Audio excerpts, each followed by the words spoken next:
Ir mačius saviškiam, negausiai susirinkom 7, visgi vasarą, kas gali, kas negali. Ačiū varžovams ir kad susirinko, leido pakovoti. Šiaip kova su Riborta niekada nebūna lengva.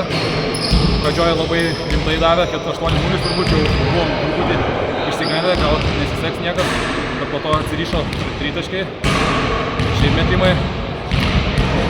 Ir sutvarkėm šitos reikalus, pelnytai nugalėjom. Šiaip rezultatas vis tiek neatspindi kovos. Taip kad tikiuosi finale ateisim daugiau, sukovosim stipriau. Ačiū.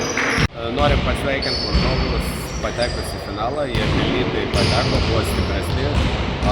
Norėčiau savo vyrus pagirti už rungtynių pradžią, tikrai susikoncentravę pradėjom, bet porą klaidų, porą atsipalaidavimų ir varžovai grįžo į rungtynės, o kai grįžo, tai jau tada žaidė pasitikėdami savo jėgom ir jie buvo šiandien stipresni, tai mėginsim kautis dėl 3 vietos.